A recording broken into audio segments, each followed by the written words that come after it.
பரிசுத்த நாமத்துக்கு ஸ்தோத்திரம். இந்த நாளிலும் பார்க்கக்கூடிய வார்த்தை ஓசியா 6:4. எப்ராயிமே உனக்கு என்ன செய்வேன், யூதாவே உனக்கு என்ன செய்வேன், உங்கள் பக்தி காலையில் காணும் மேகத்தைப் போலவும் விடியற் காலத்தில் தோன்றும் பனியைப் போலவும் ஒழிந்து போகிறது என்று சொல்லி கர்த்தருடைய வார்த்தை சொல்லுகிறது. நான் உனக்கு என்ன செய்வேன் அப்படின்னு கர்த்தர் சொல்லுகிறார். நம்மளுடைய பெற்றோர் கூட சில நேரத்தில் நம்ம கம்மியான மதிப்பெண்கள் பாடத்தில் எடுத்தோன்னா அவங்க சொல்லுவாங்க, இவ்வளோ கஷ்டப்பட்டு நான் ஃபீஸ் கட்டுறேன், இவ்வளோ படிக்க வைக்கிறேன், இதுக்கு மேலே நான் என்ன செய்கிறது அப்படி என்று சொல்வார்கள். அது என்ன செய்வேன் என்ற அந்த வார்த்தை என்ன அர்த்தம் என்றால் அது ஒரு புலம்புவதற்கான ஒரு வார்த்தை. எவ்வளவு நம்ம பிரயாசப்பட்டு இவர்களுக்கு நம்ம சொல்லுகிறோம், எவ்வளவு நம்ம பிரயாசப்பட்டு அநேக காரியங்களை செய்கிறோம், ஆனாலும் இவர்கள் அதை துஷ்டமாய் எண்ணுகிறார்களே என்று சொல்லி ஒரு புலம்பத்தக்கதான ஒரு வார்த்தை. அதை தான் நம்ம இந்த இடத்துல பார்க்கிறோம். ஏன் ஆண்டவர் இந்த இடத்துல நான் உனக்கு என்ன செய்ய, என்ன பண்ணுறது உங்களை வைத்து அப்படின்னு சொல்லி ஆண்டவர் சொல்லத்தக்கதாக, ஆண்டவர் புலம்பத்தக்கதாக அவர் இப்படி இந்த காரியத்தை சொல்கிறார் என்றால், ஆண்டவர் அவர்களுக்கு அநேக நன்மைகளை செய்திருக்கிறார். அநேக முறை அவர்களுடைய பாவத்தை சுட்டி காட்டி அவர்களை எச்சரித்து இருந்தும் அவர்கள் வணங்கா கடுத்து உள்ளவர்களாய் நாங்கள் அதே காரியத்தை தான் திரும்பவும் செய்வோம் என்று சொல்லி அவர்கள் அடமா இருக்கிறார்கள். அவர்களுடைய பக்தி என்பது அவர்களுக்கு பனியை போலவும் மேகத்தை போலவும் ஒழிந்து போகிறார். அது என்ன, மேகம் பனி, விடியற் காலத்தில் தோன்றும் பனி. இந்த மேகம் பார்த்தீங்கன்னா ஒரு இடத்துல இருக்காது, அதே மாதிரி பனி பார்த்தீங்கன்னா அது ரொம்ப நிலைத்து இருக்காது. அப்படியே சூரியன் வந்தவுடன் பனி நின்றுவிடும், மேகமும் ஒரு இடத்துல இல்லாமல் அப்படியே நகர்ந்து போய் கொண்டிருக்கும். அதுபோல இன்னைக்கு அநேக பேருடைய பக்தி என்னவா இருக்கிறது என்றால் நிலை இல்லாமல் இருக்கிறது. அது பக்திக்கு நங்கூரம் போடப்படாமல் அது அசைந்து கொண்டிருக்கும் படகை போல இருக்கிறது என்று சொல்லி நாம் பார்க்கிறோம். இஸ்ரேல் தேசத்தில் இப்படிப்பட்ட ஒரு காரியம் நடந்தது. அப்பொழுது ஆண்டவர் ஓசியாவை எழுப்பி இந்த வார்த்தைகளை சொன்னார். ஆண்டவர் ஏன் புலம்புகிறார் இந்த இடத்துல, நான் உங்களுக்காக என்னதான் செய்கிறது அப்படின்னு சொல்லி ஆண்டவர் ஏன் புலம்புகிறார் என்றால், ஆண்டவர் அவர்களுக்கு 3 விதத்தில் அவர்களுக்கு கிருபை பாராட்டினார். முதல்ல ஆண்டவர் தீர்க்கதரிசிகளை அவர்களுக்கு அனுப்பினார். எரேமியா 7:25 சொல்லுகிறது. எரேமியா 7:25 இவ்வாறு சொல்லுகிறது, உங்கள் பிதாக்கள் எகிப்திலிருந்து புறப்பட்ட நாள் முதற்கொண்டு தீர்க்கதரிசியாகி என்னுடைய ஊழியக்காரர்களை அவர்களிடத்தில் அனுதினமும் அனுப்பினேன் என்று சொல்லி கர்த்தருடைய வார்த்தை சொல்லுகிறது. ஒரு நாள் அல்ல, 2 நாள் அல்ல, 3 நாள் அல்ல, அனுதினமும் அனுப்பினேன். ஆனாலும் அனுதினமும் அனுப்பப்பட்டாலும் எரேமியா 25:4 சொல்லுகிறது, அவர்கள் அதை கேளாமலும் தங்களுடைய இருதயத்தை சாயாமலும், அதை கேளாமலும் தங்களுடைய செவிகளை அதற்கு சாய்க்காமலும் போனார்கள் என்று சொல்லி கர்த்தருடைய வார்த்தை சொல்லுகிறது. ஆண்டவர் அநேக தீர்க்கதரிசிகளை எத்தனையோ நாட்களாய் அனுப்பினார். இதை நாம் பார்க்கும்பொழுது இன்றைக்கும் அநேக ஆண்டவர் பிள்ளைகள் கர்த்தருடைய வார்த்தை அநேக தேவ பிள்ளைகள் மூலியமாகவும் அநேக தீர்க்க தரிசன வார்த்தைகள் அநேக தேவனுடைய ஊழியக்காரர்களுடைய வாயிலிருந்து புறப்பட்டு வந்தாலுமே அதை அவர்கள் விசுவாசிக்காமல் தீர்க்க தரிசனத்திற்காகவே இன்றைக்கு அநேக ஜனங்கள் ஓடிக்கொண்டிருக்கிறார்கள். ஏதாவது ஒரு தீர்க்க தரிசன வார்த்தை வராது, ஆனால் ஆண்டவர் ஏதாவது பேசினால் அந்த வார்த்தையை பிடித்து அவர்களால் அந்த ஜபத்தை பண்ண முடியவில்லை. அதே நேரத்தில் அந்த தீர்க்க தரிசனங்களை மறந்து போகிறவர்களாக இருக்கிறார். அநேக தீர்க்க தரிசிகளை ஆண்டவர் அனுப்பினாலும், அநேக தீர்க்க தரிசனமான வார்த்தைகளை கர்த்தர் பேசினாலும் அதை எல்லாவற்றையும் அவர்கள் மறந்து போகிற ஜனங்களாக இருக்கிறார்கள். காரணம் என்னவென்றால் அவர்கள் அதையெல்லாம் அசட்டை பண்ணுகிறவர்களாக இருக்கிறார். இன்றைக்கும் அநேக கர்த்தருடைய பிள்ளைகள் அப்படிதான். கர்த்தர் ஒரு வார்த்தை கொடுப்பார் என்றால் அந்த வார்த்தையை அது பிடித்து கொள்ளாமல் அந்த வார்த்தையை மறந்து போகிறவர்களாக இருக்கிறார். இரண்டாவது, கர்த்தர் இஸ்ரேல் தேசத்திற்கு என்ன செய்தார் என்றால், இஸ்ரேல் தேசத்திற்கு மாத்திரமல்ல எல்லா தேசங்களிலும் கர்த்தர் செய்கிறது என்னவென்றால் எச்சரிப்பை அனுப்புவார். ஒரு தண்டனையோ இல்லை ஒரு நியாய தீர்ப்பை கர்த்தர் செலுத்தும் போது எச்சரிப்பை அனுப்புவார் என்று சொல்லி நாம் பார்க்கிறோம். உதாரணத்திற்கு நினிவே பட்டணத்திற்கு யோனா 3:4 சொல்லுகிறது, கர்த்தர் யோனாவை அனுப்பி அந்த தேசம் அழிந்து போய்விடும் என்று சொல்லி 3 நாட்களில் அழிந்து போய்விடும் என்று சொல்லி கர்த்தர் சொன்னார்.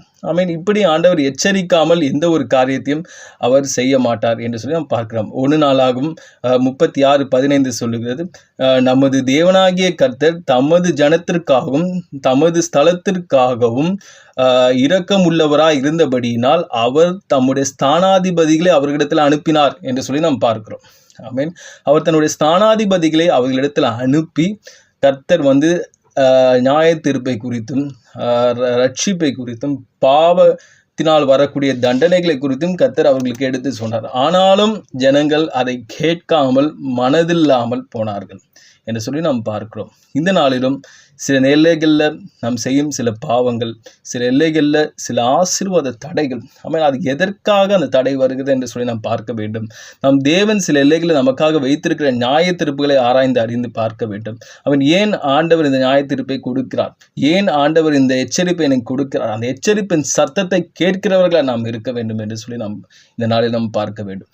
இன்றைக்கும் கர்த்தர் அநேக வார்த்தைகள் மூலியமாகவும், ஊழியக்காரர்கள் மூலியமாகவும், வேதத்தின் மூலியமாகவும், எத்தனையோ கர்த்தருடைய பாடல்கள் மூலியமாகவும், வசனங்கள் மூலியமாகவும் எச்சரிப்பின் சத்தத்தை கொடுத்து கொண்டுதான் இருக்கிறான். ஆனால் எத்தனை தேவ பிள்ளைகள் அந்த செவியை சாய்த்து அந்த எச்சரிப்பின் சத்தத்தை கேட்கிறோம் என்று சொல்லி சற்று நாம் ஆராய்ந்து பார்க்க வேண்டும். கர்த்தர் நல்லவராயிருக்கிறார். மூன்றாவது, கர்த்தருடைய வார்த்தை சொல்லுகிறது, அவருடைய இரக்கங்களை கர்த்தர் கொடுத்திருக்கிறார். ஆமென். முதல்ல கர்த்தர் அநேக தீர்க்கதரிசிகளை அனுப்பினார். இரண்டாவது, கர்த்தர் தன்னுடைய எச்சரிப்புகளையும் அனுப்பினார். மூன்றாவது, அவர் இரக்கங்களை கர்த்தர் கொடுத்திருக்கிறார். உதாரணத்திற்கு நாம் பார்க்கிறோம், ஏசாயா 54:7 சொல்லுகிறது, இமைப்பொழுது உங்களை கைவிட்டேன், ஆனாலும் மிகுந்த இரக்கத்தினால் உருக்கத்தினால் உங்களை சேர்த்துக் கொள்வேன் என்று சொல்லி பார்க்கிறோம்.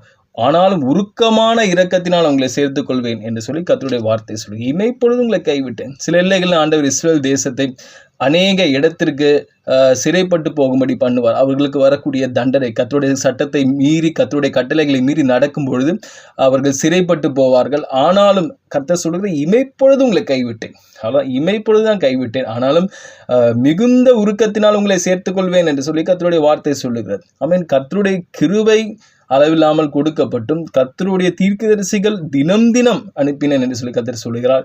கர்த்தருடைய எச்சரிப்பு தினம் தினம் கேட்கப்பட்டும், ஆனாலும் கர்த்தருடைய பிள்ளைகள் கர்த்தருடைய சத்தத்தை கேட்காமல் அவர் என்ன சொல்ல வருகிறார் என்பதை தன் செவிகள் கொடுத்து அதை கேளாமல் இன்றைக்கு அநேகர் மடிந்து போகிறார்கள். பிரியமான தேவ பிள்ளைகளின் கர்த்தர் என்ன செய்ய சொல்லுகிறார்? 2 காரியத்தை அவர் முக்கியமாக எதிர்பார்க்கிறார். ஓசியா 6:6 சொல்லுகிறது, பலியை அல்ல இரக்கத்தையும் தகன பலிகளை பார்க்கிலும் தேவனை அறிகின்ற அறிவையே நான் விரும்புகிறேன் என்று சொல்லி கர்த்தருடைய வார்த்தை சொல்லுகிறது. பலியை அல்ல, இரக்கத்தை. இன்றைக்கும் அநேக நினைக்கிறார்கள், நம்ம கர்த்தருக்கு பலி செலுத்தினார். இப்போ புதிய ஏற்பாட்டு காலத்தில் பலி என்பது தசமபாகம் என்று சொல்லலாம். இன்னும் அநேக காரியங்கள் உண்டு. இப்படி தசமபாகம் செலுத்தலாம், நீ சபைக்கு போகலாம், ஆராதனை பண்ணலாம், துதிக்கலாம். ஆனாலும் உன்னிடத்தில் இரக்கம் காணப்படவில்லை என்றால் கர்த்தர் அதை அங்கீகரிக்க மாட்டார் என்பதை அறிந்து கொள்ள வேண்டும் பிரியமானவர்களே. அது மாத்திரமல்ல, இரண்டாவது ஒரு காரியம் கர்த்தர் சொல்கிறது, தகன பலிகளை பார்க்கிலும் தேவனை அறிகின்ற அறிவையே நான் விரும்புகிறேன் என்று சொல்லி இன்றைக்கு அநேகர் காணிக்கை கொடுப்பதற்கு தயாராக இருக்கிறார்கள். அநேக ஊழியங்கள் காணிக்கையை உறுதிப்படுத்தும் வகையில் தான் அவர்களுடைய வார்த்தை இருக்கிறது. ஆனால் கர்த்தர் காணிக்கைகளையும் பலிகளையும் தகன பலிகளையும் காட்டிலும் தேவனை அறிகின்ற அறிவு அவர்களிடத்தில் இருக்கிறதா என்று சொல்லி பார்க்கிறார். ஏனென்றால் இந்த தேவனை அறிகின்ற அறிவு எங்கு இல்லையோ அங்கு சங்காரம் உண்டாகும். ஓசியா 4:6 சொல்லுகிறது, என் ஜனங்கள் அறிவில்லாமையினால் சங்காரமாகிறார்கள் என்று சொல்லி. அது மாத்திரமல்ல, ஏசாயா 5:13 சொல்லுகிறது, என் ஜனங்கள் அறிவில்லாமையினால் சிறைப்பட்டு போகிறார்கள் என்று சொல்லி. எந்த இடத்தில் சிறை இருப்பு இருக்கிறதோ, சிறை இருப்பு என்றால் என்ன? வெறும் இந்த காலத்தில் பார்க்கும்பொழுது சிறை இருப்பு என்பது பண ரீதியான சிறையிருப்பு, ஆசீர்வாத ரீதியான சிறையிருப்புகள், அநேக ஆசீர்வாதங்கள். சிறை என்பது வெளி உலகத்திற்கும் வெளி காரியங்கள் நமக்கு கிடைக்காத ஒரு இடம்தான் சிறை. இப்படிப்பட்ட ஆசீர்வாதங்கள், நன்மைகள் எதுவும் நம் கண்களில் படாமல் ஒரு அடிமைத்தனத்தில் ஒரு சிறையிருப்பிலும் இருப்பதற்கு காரணம் என்ன? அவர்கள் தேவனை அறிகின்ற அறிவு இல்லாமையினால் அப்படி ஆகிறார்கள். தேவனை அறிகின்ற அறிவு என்றால் என்ன? வேதத்தை வாசிப்பதுதான் கர்த்தரை அறிகின்ற அறிவு. கர்த்தரை அறிகின்ற அறிவு வேதத்தில் தான் உண்டு. கர்த்தரை எப்படி அறிந்து கொள்ள முடியும்? கர்த்தருடைய வேதத்தில் தான் நாம் அறிந்து கொள்ள முடியும். ஆனாலும் இன்றைக்கு அநேக சபைகளுக்கு ஞாயிற்றுக்கிழமையான சபைக்கு போய் கர்த்தருடைய வார்த்தையை கேட்டு தசமபாகத்தை போட்டு வந்துடுறான். ஆனால் கர்த்தருடைய வார்த்தைப்படி நடக்க வேண்டும். கர்த்தரை அறிகின்ற அறிவு ரொம்ப முக்கியம் என்று சொல்லி கர்த்தருடைய வார்த்தை சொல்லுகிறது. அவன் இன்றைக்கும் நம்மை தாழ்த்தி கர்த்தருடைய எச்சரிப்பின் சத்தத்தையும், கர்த்தருடைய தீர்க்கதரிசிகள் பேசின அந்த வார்த்தையும், கர்த்தருடைய இரக்கத்தையும் நாம் அறிந்து கொண்டு இரக்க முக்கியம், அது இரக்கத்தின் தேவனை அறிகின்ற அறிவு முக்கியம் என்று சொல்லி நாம் பார்க்கிறோம். இது ரெண்டத்தையும் நாம் பிடித்து கொள்ளும் பொழுது கர்த்தருடைய வார்த்தை சொல்லுகிறது, அவர் நம்மை ஆசீர்வதித்து நம்மளை பெருக பண்ணுவார். ஆமென். அவர் நமக்காய் பேசின தீர்க்க தரிசன வார்த்தைகளை எழுதி வைத்து கொண்டு, ஆமென், காலம் தாமதித்தாலும் அது நிச்சயம் நடக்கும், அது காத்திரு, அது தாமதிப்பதில்லை என்று சொல்லி கர்த்தர் சொல்லி இருக்கிறார். அவன் தீர்க்க தரிசன வார்த்தைகளை எல்லாம் எடுத்துக்கொண்டு கர்த்தருடைய சமூகத்தில் அமர்ந்து அதற்காக ஜெபியுங்கள். கர்த்தர் உங்களோடு கூட இருக்கிறார். ஆமென். உங்களுடைய வைராக்கியம், உங்களுடைய விசுவாசம், உங்களுடைய பக்தி விருத்தி அது ஒருபோதும் குறைந்து போகக்கூடாது. ஆமென். அது ஒருபோதும் குறைந்து போகலாகாது.